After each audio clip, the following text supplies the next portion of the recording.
Hello students, welcome to la excellence IAS academy. ఈరోజు మనం December 27 నాటి ఈనాడు న్యూస్ పేపర్లోని ఇంపార్టెంట్ కరెంట్ అఫైర్స్ గురించి డిస్కస్ చేద్దామండి. బిఫోర్ దట్ మనము ప్రీవియస్ క్లాస్లోని క్వశ్చన్ ఆఫ్ ద డే గురించి చూద్దాము. బ్లూ బర్డ్ బ్లాక్ 2 శాటిలైట్ గురించి ఈ క్రింది ప్రకటనలను పరిగణించండి. లాస్ట్ క్లాస్లో మనం చెప్పుకున్నాము, ఇస్రో 6100 kgs బ్లూ బర్డ్ శాటిలైట్ని సక్సెస్ఫుల్గా ప్రయోగించింది అని.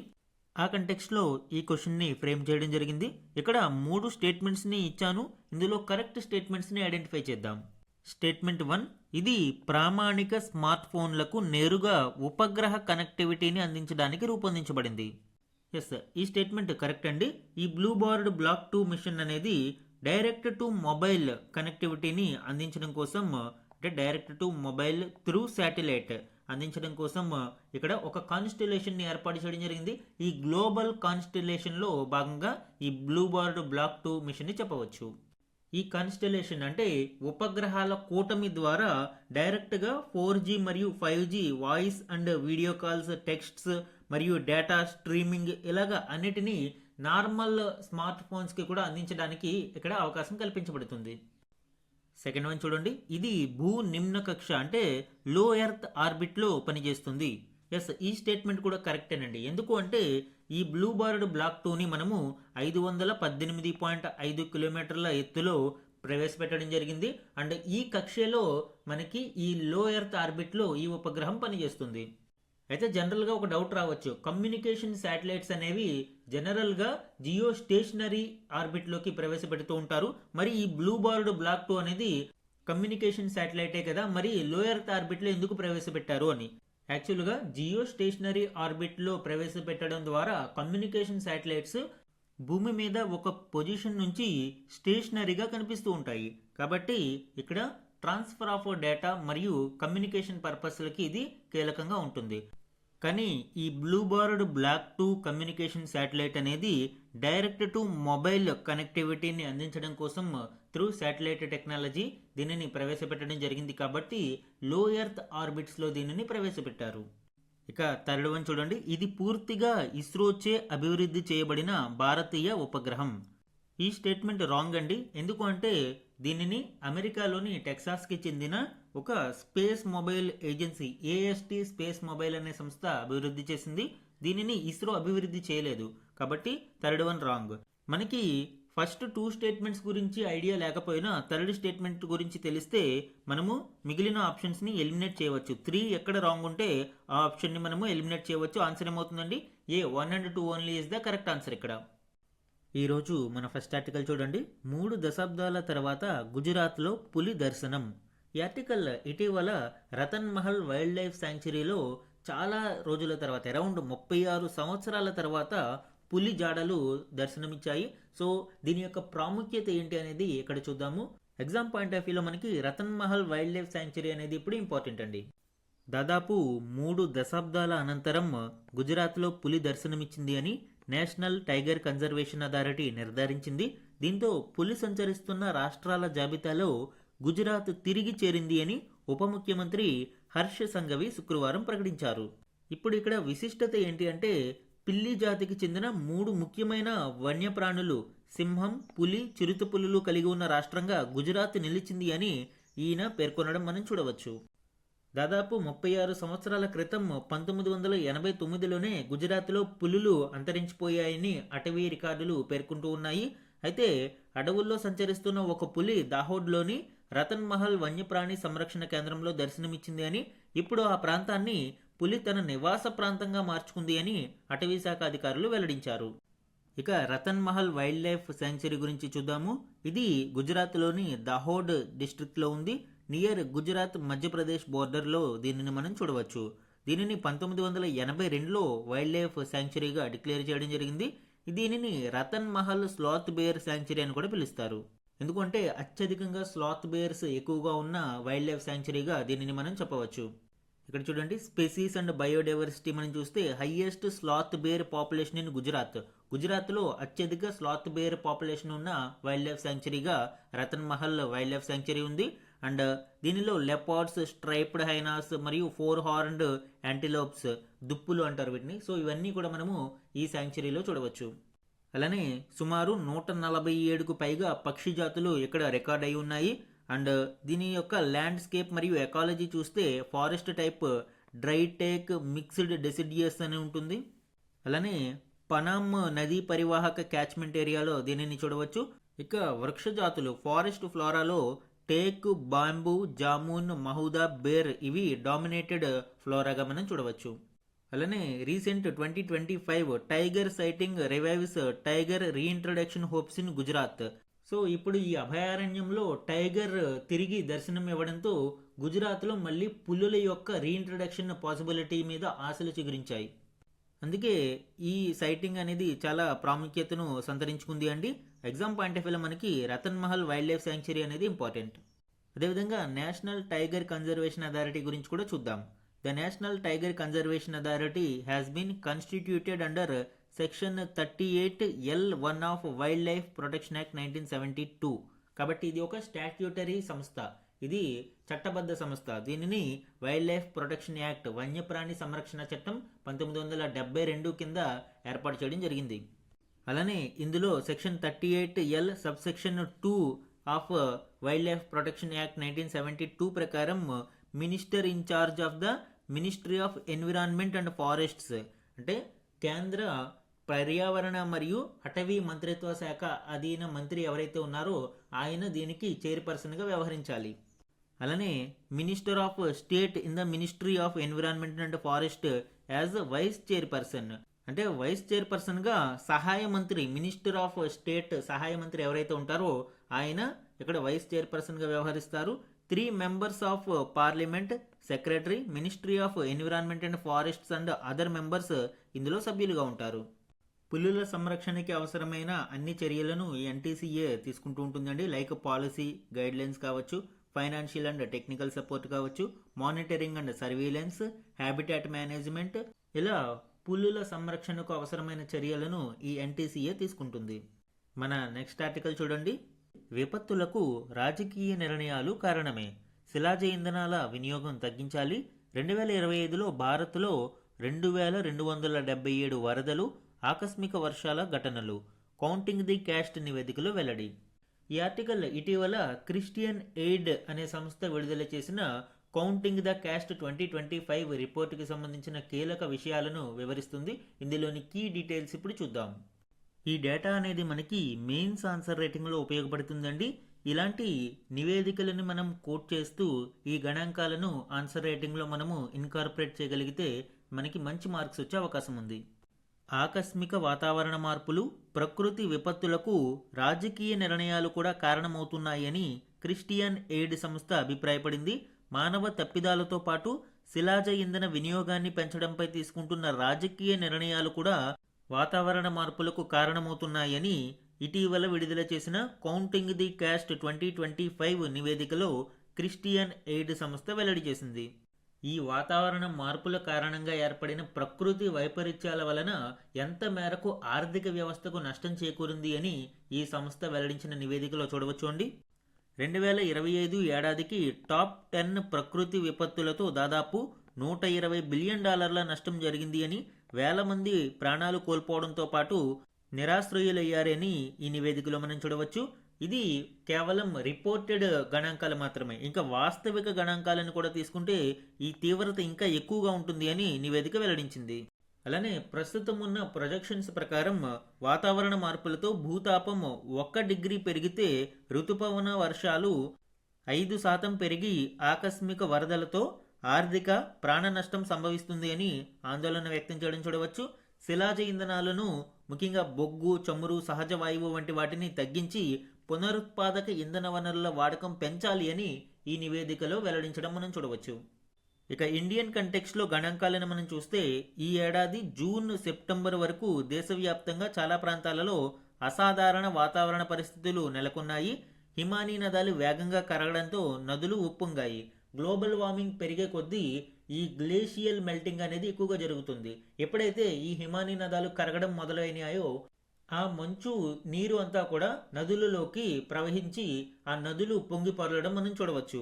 ముఖ్యంగా గ్లోబల్ వార్మింగ్ విపరీతంగా పెరగడం ఇటీవలే కొన్ని ఫ్లాష్ ఫ్లడ్స్కి కూడా కారణమవుతూ ఉంది.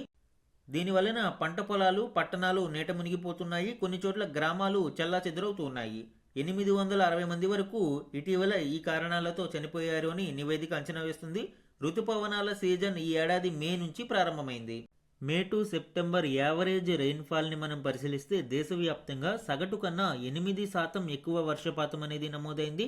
అండ్ ఈ సీజన్లో ఈ అన్ప్రెసిడెంట్ వెదర్ ప్యాటర్న్స్ కారణంగా 2277 వరదలు మరియు ఆకస్మిక వర్షాల ఘటనలు నమోదయ్యాయి. ఇది అటు వ్యవసాయం మీద మరియు ఇటు మౌలిక వసతుల మీద కూడా తీవ్ర ప్రభావం చూపించింది. తద్వారా దేశ ఆర్థిక వ్యవస్థలో 18% ఉన్న వ్యవసాయ ఉత్పాదకత ఈ సీజన్లో తగ్గిపోయింది. ఎందుకంటే ఎప్పుడైతే వర్షాలు ఎక్కువగా పడతాయో ఆటోమేటిక్గా చాలా ప్రాంతాలలో ఈ పంటలు ముంపునికి గురి అయ్యి ఉత్పాదకత తగ్గిపోతుంది. ఇది ఓవరాల్ ఆర్థిక వ్యవస్థ మీద ప్రభావం చూపుతుంది. ఇక్కడ మనము ఈ వెదర్ ప్యాటర్న్స్లో చేంజెస్ కారణంగా రెయిన్ఫాల్ అరౌండ్ 8% పెరిగింది అని చెప్పుకున్నాము. అలానే ఫ్లడ్ ఫ్రీక్వెన్సీ పెరిగింది. 2277 వరదలు మరియు ఆకస్మిక వర్షాల ఘటనలు సంభవించాయి.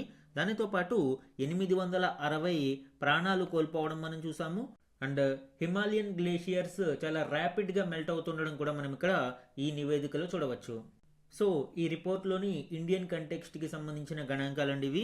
అలానే ఈ రిపోర్ట్లో టాప్ 3 డిజాస్టర్స్ గురించి ఇక్కడ మనం చూస్తే అమెరికా కాలిఫోర్నియాలో పాలిసేడ్స్ ఈటన్ అడవుల కార్చిచ్చుతో 60 బిలియన్ల నష్టంతో పాటు 400 మంది ప్రాణాలు కోల్పోయారు.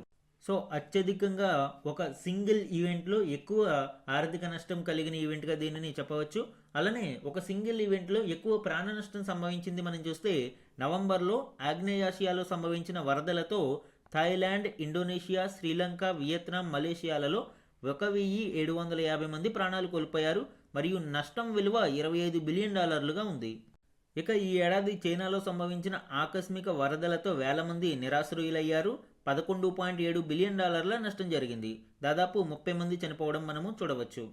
సో ఇది కౌంటింగ్ ది కాస్ట్ 2025కి సంబంధించిన ఇంపార్టెంట్ డీటెయిల్స్. ఇన్ఫోగ్రాఫిక్ ఇమేజ్లో దీనిని చూడవచ్చు అండి. Christian aid report counting the cost 2025 A year of climate break down.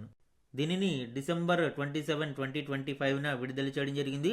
ప్రపంచంలోనే most expensive top 10 climate disasters in 2025 కారణంగా $122 బిలియన్ కంటే ఎక్కువ నష్టం జరిగింది అని ఈ నివేదిక వెల్లడించింది. ఇక్కడ చూడవచ్చు costliest single event wild fire in California అని చెప్పుకున్నాము. $60 బిలియన్ డ్యామేజ్ జరిగింది, 400 డెత్స్ సంభవించాయి. అలానే యునైటెడ్ కింగ్డమ్లో record heat waves and wild fires కూడా ఇక్కడ చూడవచ్చు. సుమారు 47,000 హెక్టార్స్ ఈ వైల్డ్ ఫైర్స్లో బర్న్ అవ్వడం మనం చూడవచ్చు. అలానే ఆఫ్రికన్ కాంటినెంట్లో మనం చూస్తే heavy flooding in Nigeria up to 700 deaths అనేవి ఇక్కడ చూడవచ్చు. ఇక డెడ్లియెస్ట్ ఈవెంట్గా సౌత్ ఏషియన్ మాన్సూన్ని చెప్పవచ్చు అండి. జూన్ నుంచి సెప్టెంబర్ 2025లో సంభవించిన ఈ ఆకస్మిక వరదలు వర్షాల కారణంగా 1860 మంది ప్రాణాలు కోల్పోయారు. సుమారు $5.6 బిలియన్ ఆస్తి నష్టం అనేది సంభవించింది. And south east Asian cyclones and floods November 2025లో మనం చూస్తే ఆగ్నేయాసియా దేశాలలో సుమారు 1750 మంది ప్రాణాలు కోల్పోయారు మరియు $25 బిలియన్ ఆస్తి నష్టం అనేది సంభవించింది.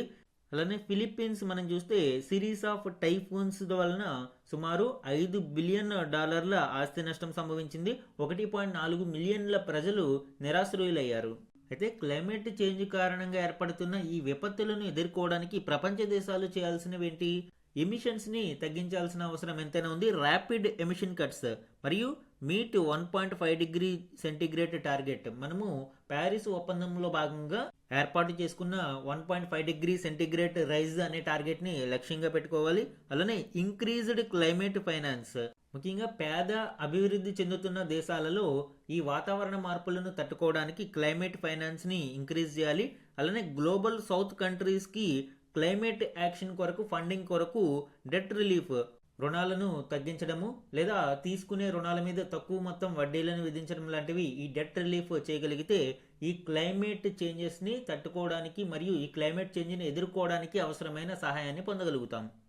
ఈ డేటా అంతా ఫోర్డర్ పాయింట్స్ టైప్ అండి. మనము ఇందులో కొంత ఇంపార్టెంట్ డీటెయిల్స్ని ఎక్స్ట్రాక్ట్ చేసుకోగలిగి మెయిన్స్ ఆన్సర్ రైటింగ్లో ఉపయోగించుకోగలిగితే ఇవి చాలా కీలకంగా ఉపయోగపడతాయి. మన నెక్స్ట్ ఆర్టికల్ చూడండి. బొగ్గు లిగ్నైట్ గనులు తెరిచేందుకు అనుమతుల ప్రక్రియ సరళీకరణ.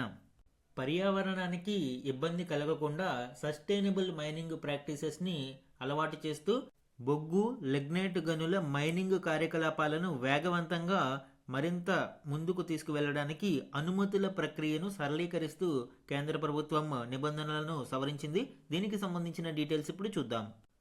బొగ్గు లిగ్నైట్ గనులను తెరిచేందుకు అనుమతుల ప్రక్రియను సరళీకరిస్తూ నిబంధనలను ప్రభుత్వం సవరించింది. నియంత్రణపరమైన పర్యవేక్షణ కొనసాగిస్తూనే గనుల కార్యకలాపాల వేగవంతానికి ఎదురవుతున్న అవరోధాల తొలగింపునకు ఈ మార్పులు దోహదం చేయనున్నాయి. ఇంతకు ముందు ఉన్న నిబంధనల ప్రకారం ఒక గనిని తెరవాలి అంటే కోల్ కంట్రోలర్స్ ఆర్గనైజేషన్ నుంచి బొగ్గు లేదా లిగ్నైట్ గనుల యజమానులు ముందస్తు అనుమతులు తీసుకోవాల్సి ఉంటుంది. 180 రోజులు లేదా అంతకు మించి గనులను మూసివేస్తే కార్యకలాపాల పునఃప్రారంభానికి కూడా సిసిఓ అనుమతులు తప్పనిసరి. అయితే ప్రస్తుతం సవరించిన నిబంధనల ప్రకారం సిసిఓ నుంచి ముందస్తు అనుమతులు తీసుకోవాల్సిన అవసరాన్ని తప్పిస్తూ నిబంధనలను సవరించినట్లు బొగ్గు మంత్రిత్వ శాఖ తెలిపింది.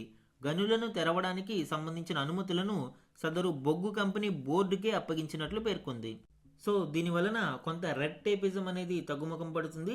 ఈ మైనింగ్ కార్యకలాపాలు మరింత వేగవంతంగా అమలు అవుతాయి. నెక్స్ట్ వన్ చూడండి. అత్యంత పొడవైన ఎక్స్ప్రెస్ వే సొరంగం ప్రారంభించిన China.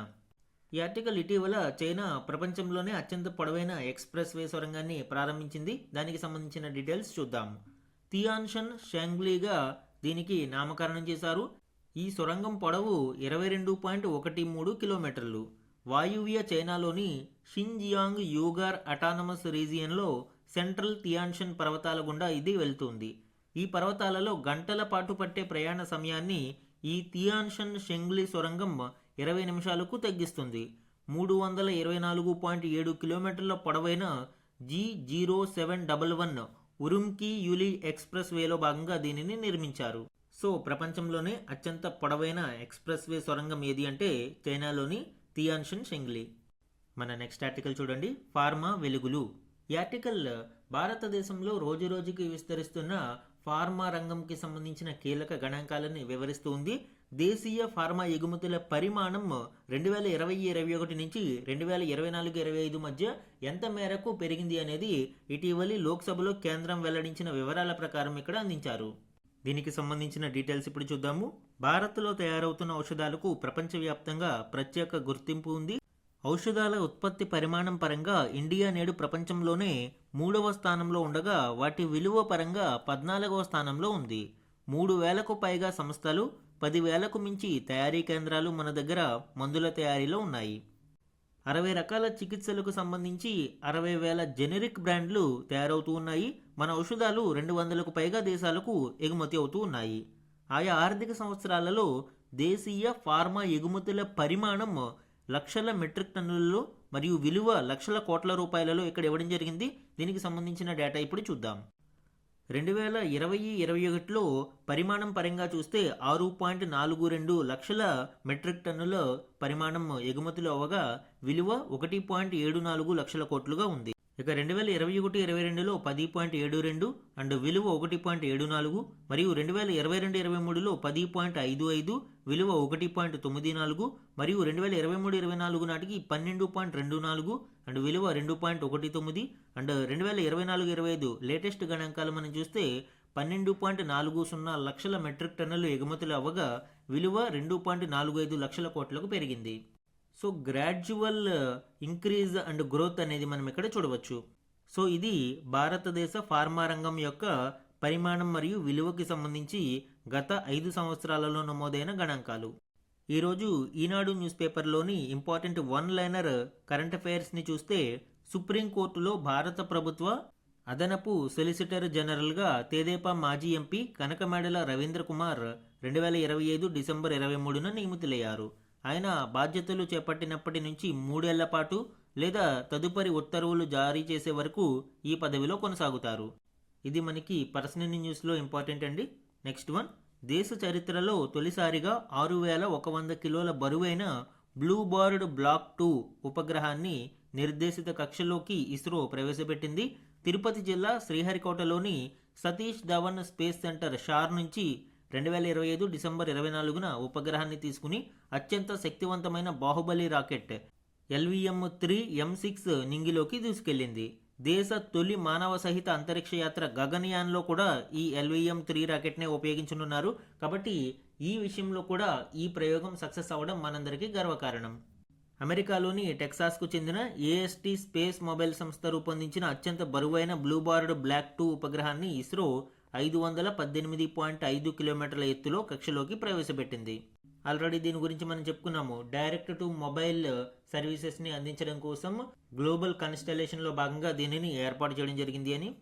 Next one, Delhi IIT శాస్త్రవేత్తలు డెన్మార్క్, జర్మనీలకు చెందిన శాస్త్రవేత్తలతో కలిసి ఆర్టిఫిషియల్లీ ఇంటెలిజెంట్ ల్యాబ్ అసిస్టెంట్ ఐలా అనే సరికొత్త కృత్రిమ మేధా పరికరాన్ని రూపొందించారు.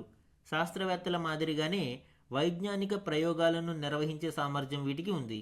అంటే మనకి రీసెర్చ్లో తోడ్పాటును అందించడం కోసం ఒక ఆర్టిఫిషియల్ ఇంటెలిజెంట్ అసిస్టెంట్ను ఏర్పాటు చేయడం జరిగింది. ఈ ఐలా అనేది కృత్రిమ మేధతో పనిచేస్తుంది. దీని వలన మనకి తక్కువ సమయంలోనే పరిశోధనలలో మేలైన విశ్లేషణలు మరియు ఆవిష్కరణలు లభించే అవకాశం ఉంది.